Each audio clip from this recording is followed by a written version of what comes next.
Nepal premier league एनपिएलमा Sudurpashchim रोयल्सले लगातार दोस्रो जित हात पारेको छ। किर्तिपुर स्थित त्रिवी क्रिकेट मैदानमा शुक्रबार साँझ भएको खेलमा सुदूरपश्चिमले पोखरा एभेन्जर्सलाई 18 रनले पराजित गरेको हो।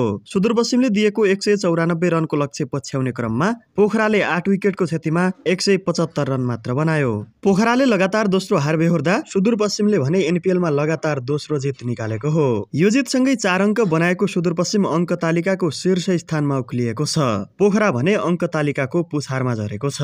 पोखराका लागि कप्तान कुशल भुर्तेलले बनाएको 53 रन नै सर्वाधिक रह्यो। 32 बलमा 4 चौका र 4 छक्काको सहयोगमा 53 रन बनाउँदा स्कट कुग्लेजिनको बलमा बोल्ड आउट भए।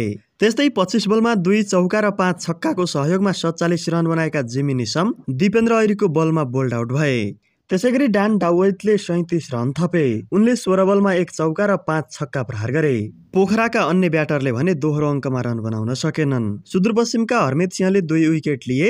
स्कट कुग्लेजिन, दिपेन्द्र सिंह ऐरी, हेमन्त धामी, अविनाश बोहरा र नरेन साउदले 1-1 विकेट लिए। यसअघि ब्याटिङ गरेको सुदूरपश्चिमले 7 विकेटको क्षतिमा 193 रनको योगफल तयार पारेको थियो। पहिलो विकेटका लागि ओपनरद्वय जोश ब्राउन र विनोद भण्डारीले 10.4 ओभरमा 108 रनको साझेदारी गरेका थिए। जोश ब्राउनले 35 बलमा 4 चौका र 5 छक्काको सहयोगमा 68 रन बनाउँदा जिमी निशमको बलमा किरण ठगुन्नाको हातबाट क्याच आउट भए।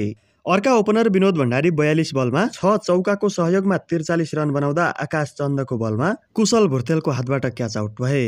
13 बलमा 4 चौका र 2 छक्काको सहयोगमा 31 रन बनाएका क्रिस लिन भने जिमी निशमको बलमा अभिषेक तिवारीको हातबाट क्याच आउट भए। कप्तान दिपेन्द्र सिंह ऐरी 15, स्कट कुग्लेजिन 8 र हरमित सिंहले 4 रन बनाए। त्यस्तै आरिफ शेख शून्यमा आउट भए। ईशान पाण्डे 6 र नरेन साउद 4 रनमा अभिजित रहे। पोखराका लागि जिमी निशमले 3 विकेट लिए। डान डाउवेट र आकाश चन्दले 2-2 विकेट लिए। एनपिएलमा शनिबार 2 खेल हुँदैछन्। पहिलो खेलमा कर्णाली एक्स र लुम्बिनी लायन्स तथा दोस्रो खेलमा काठमाडौँ गोर्खाज र विराटनगर किङ्स भिड्नेछन्।